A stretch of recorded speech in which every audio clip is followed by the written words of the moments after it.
28살의 한 청년이 사형대에 묶여 있습니다. 영하 50도의 추위가 청년의 살을 바늘처럼 찔러댔습니다. 이제 청년에게 주어진 시간은 단 5분. 청년은 가족과 친구를 생각하는데 그러다가 3분이 흘렀습니다. 이제 남은 것은 2분입니다. 28년 동안의 삶에 대한 후회의 눈물을 흘렸습니다. 만약 내게 다시 한번 생명이 주어진다면 정말 보람 있게 살 텐데 내 인생이 이렇게 끝나고 마는구나. 이제 죽을 차례가 되었는데 바로 그때 멀리서 말발굽 소리가 들려옵니다. 한 병사가 황제의 특사 명령을 갖고 급히 달려왔습니다. 황제께서 사형 집행을 중지하라고 등명을 내렸소. 이렇게 해서 청년은 극적으로 사형을 면했습니다. 청년은 그때부터 절대자이신 하나님과 자신의 영혼에 대한 관심을 가지고 이렇게 고백했습니다. 나는 예수 그리스도가 없는 인간의 삶을 상상할 수조차 없다.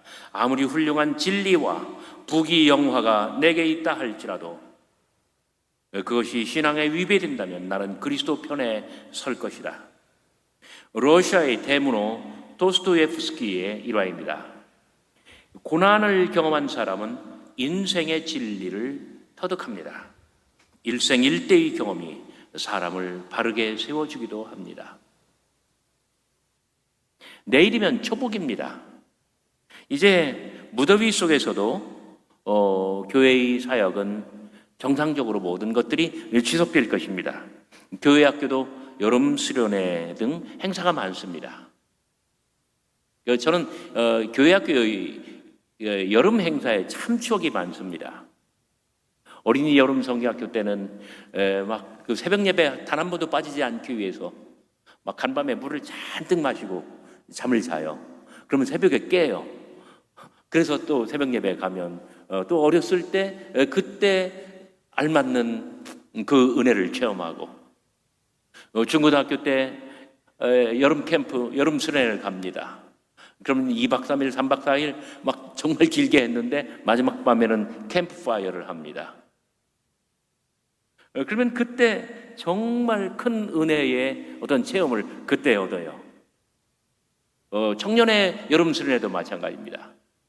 지금 우리나라에 목회하시는 많은 목사님들, 전사님들 그리고 해외에 계시는 선교사님들이 아마 절반 이상이 아마 이런 여름 행사 때에 아주 큰 은혜의 체험을 얻었기 때문에 그렇게 된 것 같습니다. 저는 이번 여름 행사를 통해서 우리 많은 교회학교 어린이들, 중고등학생들, 청년들이 이런 도스토옙스키의 대천환에 필적할 만한 강력한 체험을 얻었으면 좋겠습니다. 이런 체험을 통해서 하나님 앞에 서원하고 또 정말 일생을 의미 있게 살아간다면 얼마나 좋겠습니까? 나는 또한 모든 성도들과 모든 젊은이들이 오늘 우리가 함께 읽은 요한복음 8장 이 이야기에 도전을 받았으면 좋겠습니다. 여러분 성경책을 열고 요한복음 7장을 한번 펴보시기 바랍니다. 오늘 8장을 이해하는 데는 요한복음 7장부터 이어지는 어떤 거대한 그 맥락, 문맥이라고 하는 것이 있습니다. 요한복음에서 예수님은 예루살렘에 4번 올라가십니다. 2장, 5장, 7장, 12장. 그래서 예수님의 공생애가 3년이라고 하는 것이 요한복음 때문에 그렇게 말하는 거예요. 7장 4절. 예수님의 동생들이, 우리말로는 형제들이라고 번역을 했습니다만은 예수님의 동생들이 이제 자신을 세상에 나타내소서 하고 권합니다. 그러나 예수님께서는 이런 지하에 거절하십니다. 너희들이나 그렇게 하여라. 그래서 갈릴리 나사렛에서 예수님의 동생들이 다 예루살렘으로 올라가요. 한동안 시간이 경과되었습니다. 이제 예수님께서는 7장 10절 형제들 이후에 은밀히 예루살렘에 오르시고 성전에 들어가 성전에서 가르치십니다. 7장 7장 16절 예수께서는 말씀하십니다. 내 교훈은 내 것이 아니요 나를 보내신 이의 것이다. 갈릴리 시골 마을 나사렛에서 올라온 청년이 이렇게 이야기할 때 내 교훈은 내 것이 아니요 나를 보내신 이의 것이다 이렇게 말할 때 예루살렘, 우리말로 하면 한양 도성의 사대문 안에 사는 아주 내노라 하는 사람들, 이 사람들이 당황하며 의심하며 그리고 문제를 일으킵니다. 7장 27절 우리는 이 사람이 어디서 왔는지 아노라. 어디예요? 갈릴리 나사렛이죠. 그러나 그리스도께서는 어디에서 오는지 결코 알려지지 않았다. 이 사람이 나 보내신 이의 것을 가르친다라고 얘기할 때 우리가 그의 근본을 알고 그의 출신을 아는데 어찌 자신을 그리스도로 하는가, 그리스도라 하는가, 이런 말이에요. 여기 유대인들이 하는 말, 우리는 이 사람이 어디서 왔는지 아노라. 이런 것들이 요한복음에 굉장히 심오한 점이에요. 아까 예수님의 동생들이 이제는 자신을 나타내소서.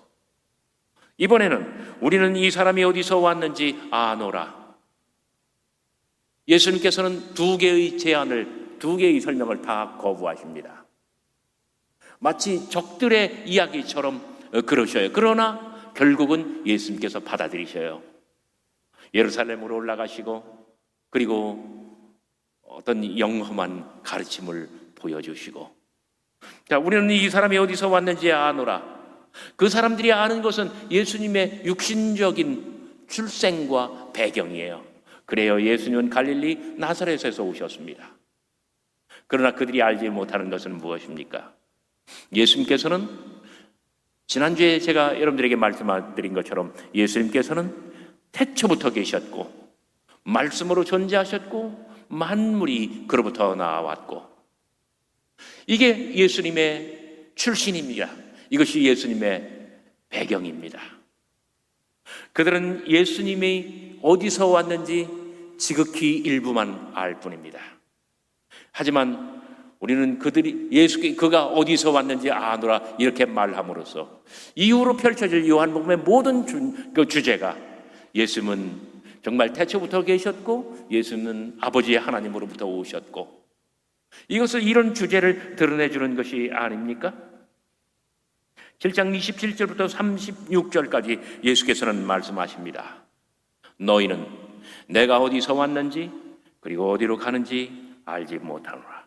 7장 37절 38절 그러나 누구든지 목마른 자들은 다 내게로 오라. 그 배에서 생수의 강이 흘러나오리라. 예수께서 이렇게 말씀하실 때에 7장 43절 예수로 말미암아 무리 중에 큰 논쟁이 일어납니다. 7장 43절뿐이 아닙니다. 9장 16절, 10장 19절에서도 세 번째 예루살렘 방문 중에 예수님의 정체가 세상에 드러나고, 그리고 사람들은 예수의 정체를 다 알지 못하며 일부는 알고 일부는, 대다수는 예수님을 거부하고, 이렇게 하여 유대 사회에 큰 논쟁과 분란, 분열이 일어납니다. 이런 가운데 요한복음 8장 1절부터 11절까지 예수님께서는 가늠하다 현장에서 잡힌 여인을 용서하면서 8장 12절 나는 세상의 빛이라 이렇게 선언하십니다. 8장 14절부터 17절까지 내가 어디서 와서 어디로 가는지 사람들은 알지 못하리라 말씀하십니다. 그리고 18절 19절 나를 보내시니가 나와 함께하며 나를 위해 증언하시는도다. 예수께서 이렇게 말씀하실 때 유대인들은 예수의 교만, 예수의 기고만장함, 여기에 대해서 참을 수 없는 모욕감을 느끼고, 그리고 예수에 대한 정죄의 필요성을 느낍니다. 8장 23절 24절 예수께서는 설상가상으로 이렇게 말씀하십니다. 너희는 아래에서 났고 이 세상에 속하며 그런고로 너희는 죄 가운데 죽으리라. 하지만 나는 위에서 났고 이 세상에 속하지 아니하였다. 여러분, 도무지 아래에서 나서 세상에 속하고 죄 가운데 죽는다는 것은 무엇입니까? 예수님처럼 위로부터 나와서 세상에 속하지 아니하고 영생에 이른다는 것은 또 무엇입니까? 대단히 혼란스럽고 오해로 가득해 있을 때 유대인들이 예수에게 단도직입적으로 질문합니다. 네가 누구냐? 네가 누구냐? 8장 25절 내가 누구냐? 예수께서는 답하십니다. 내가 처음부터 너희에게 말하였다. 8장 28절 너희가 인자를 든 후에 내가 그인 줄 알리라.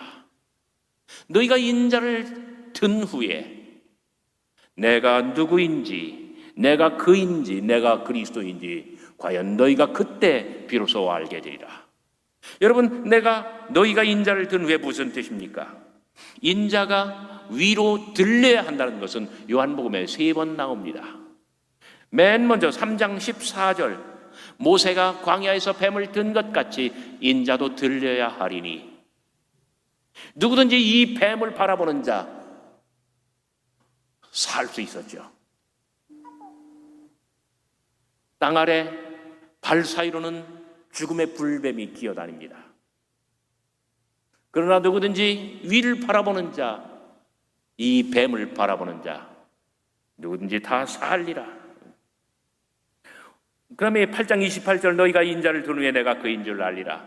그리고 마지막으로 12장 32절 이하 내가 땅에서 들리면 모든 사람을 내게로 이끌겠노라. 요한복음에 3번 나오는 인자가 들려야 한다는 이 사상은 무엇을 뜻합니까? 예수께서 십자가에 달리시는 것. 그래서 죽음의 고난을 당하시는 거예요. 그러나 여기서 그치질 않습니다. 예수님께서는 십자가 위에서 우리 죄를 위해서 돌아가시지만 그러나 예수님께서는 영광으로 높임을 받으실 것입니다. 그래서 예수의 고난, 예수의 부활과 승천, 예수님께서 들림받는다는 것은 이렇게 예수님의 고난 그리고 다른 한편으로 부활과 승천을 의미하는 것입니다. 너희가 인자를 든 후에 너희가 나를 핍박하고 나를 죽이기 위하여 십자가에 매달아 못질할 때에 그리고 내가 십자가 위에서 장렬하게 죽임을 당하고 그러나 하나님의 손에 의하여 일으킴을 당하고 부활 승천할 때에 비로소 너희가 알게 되리라. 8장 29절 그러나 예수님께서는 확신하십니다. 오늘의 가장 중요한 말씀입니다. 나를 보내시니가 나와 함께 하시도다. 그가 나를 혼자 두지 아니하시리라. 여러분, 예수께서 아버지에 관하여 증거함으로 세상은 그를 십자가에 매달 것입니다. 그러나 모든 사람들이 나를 버린다 할지라도 나를 보내시니가 나와 함께 하는도다. 우리가 세상을 살면서 그 어떤 어려움을 당한다 할지라도 예수님이 가지셨던 이 신앙, 이 믿음, 이 확신을 우리의 마음에 지닌다면 우리는 세상에 두려울 것이 없을 것입니다. 나를 보내시니가 나와 함께하는도다. 예수님의 확신은 여기서 그치지 아니하였습니다. 그가 나를 혼자 두지 아니하시리로다. 예수께서 아버지에 관하여 증거함으로 모든 사람이 예수를 버릴 것입니다. 그러나 모든 사람이 나를 버린다 할지라도 그가 나를 혼자 두지 아니하시리로다. 모든 사람들이 다 나를 버린다 할지라도 그가 나를 혼자 두지 아니하리로다. 하나님께서 함께 하심을 믿으시기를 바랍니다. 저희 어머니는 세상에 살면서 정말 어려움을 많이 겪으셨어요. 근데 그때마다 저희 어머님이 정말 입버릇처럼 하신 말씀이 있어요. 저는 그 말씀을 수도 없이 많이 듣고 살았어요. 우리 하나님 돌아가시지 아니하셨다. 한번 따라 해봅시다. 우리 하나님 돌아가지 아니하셨다. 예수님의 그 말씀하고 어머님의 이 말씀하고 같은 말이에요. 나를 보내시니가 나와 함께 하는도다. 그가 나를 혼자 두지 아니하리로다. 예수님께서는 세상에 살면서 그 많은 고난을 당하면서 그 모든 어려움, 그 극단의 고난, 이 모든 것을 이 한마디의 말씀으로 이겨내셨습니다. 나를 보내시니가 나와 함께 하시도다. 그가 나를 버리지 아니하고 나와 함께 하리로다. 31절 예수께서는 말씀하십니다. 너희가 내 말에 거하면 참으로 내 제자가 되고, 옛날 성경에는 너희가 내 말에 거하면 참 내 제자가 되고 이렇게 번역하였습니다.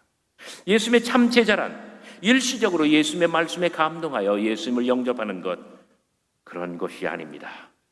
참된 제자란 예수님의 말씀 때문에 감동을 얻고 예수님의 제자가 됩니다. 그러나 여기서 그치는 것이 아니라 바로 그 신앙 때문에 일어나는 박해와 그 모든 어려움을 다 극복해내고 예수님의 말씀을 마음에 간직하는 사람들입니다. 어떤 시련이 와도 나를 보내시니까 나와 함께 하시도다. 그가 나를 혼자 두지 아니하리로다. 믿는 사람들입니다.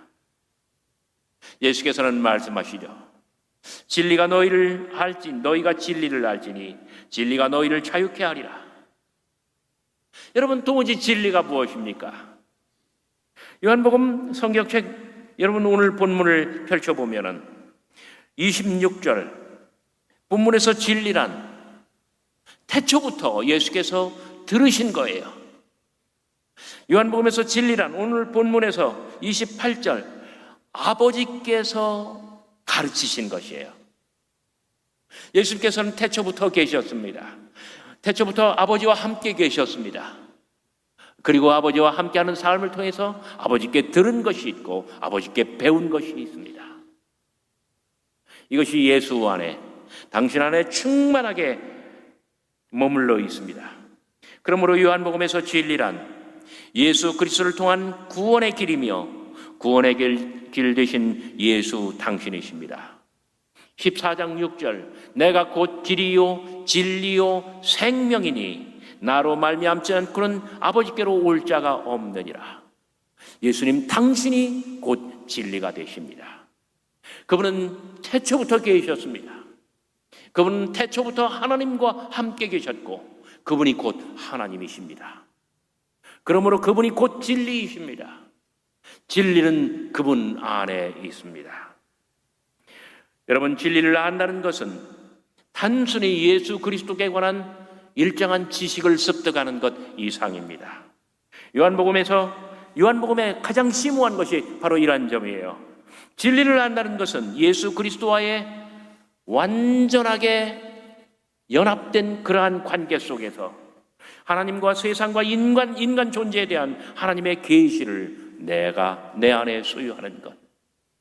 예수 그리스도와의 완전한 결합 속에서 하나님이 누구신지, 세상이 무엇인지, 그리고 세상 안에서 내가 어떠한 존재인지, 세상 안에 있지만 세상에 속하지 아니하고 세상에 살지만 세상에 빠지지 아니하고 예수 그리스도께서 위로부터 난 것처럼 우리도 그분 안에 거하고 세상에 속하지 아니하고 위에 속하는 것, 이것이 바로 진리를 안다는 것입니다. 진리를 알면 죄와 죽음의 권세로부터 하나님의 생명의 권세로 옮겨지는 것입니다. 3장 16절 하나님이 세상을 이처럼 사랑하사 독생자를 주셨으니 이는 그를 믿는 자마다 멸망하지 않고 영생을 얻게 하려 하심이라. 진리를 알면 바로 이러한 놀라운 구원의 섭리를 터득하고 세상에 멸망하지 아니하고 영생을 얻게 되는 것입니다. 3장 36절 아들을 믿는 자에게는 영생이 있고 아들에게 순종하지 아니하는 자는 영생을 보지 못하고 도리어 하나님의 진노가 그 위에 머물러 있느니라. 이와 같은 말씀이 5장 24절에 또 나타납니다. 내가 진실로 진실로 너에게 이르노니 내 말을 듣고 또 나 보내신 이를 믿는 자는 영생을 얻었고 심판에 이르지 아니하리니 사망에서 생명으로 옮겼느니라. 진리를 안다는 것은 세상 안에 살지만 세상에 속하지 아니하고 세상에 빠지지 아니하고 위로부터 오신 예수 그리스도께 속하고, 그래서 그분의 영을 믿으며 그분의 영을 이어받으며 우리도 또한 위에 속하고 위로부터 난 자가 되는 것입니다. 그리하여 세상에 임하는 하나님의 진노로부터 피하여 사망으로부터 영생으로 옮겨가는 것을 믿으시기를 바랍니다. 진리는 이것입니다. 예수는 태초부터 아버지와 함께 계신 말씀으로서 모든 것이 그로 말미암았습니다. 그는 아버지로부터 세상에 오셔서 세상에서 아버지의 뜻대로 사시다가 당신을 알지 못하던 세상의 사람들에 의해서 고난을 받고 십자가에서 대속의 죽음을 완성한 후 그리고 위로 아버지께로 돌아가십니다. 누구든지 이 예수를 믿고 예수 안에 거하면서 이 땅에서 믿음으로 말미암아 그 어떤 고난이 닥친다 할지라도 나를 보내시니가 나와 함께 하시는도다. 그가 나를 혼자 두지 아니하시리로다. 믿으면서 고난과 역경을 극복하면 우리도 예수님처럼 세상을 이기고 주님 뜻대로 살아갈 수 있음을 믿으시기를 바랍니다.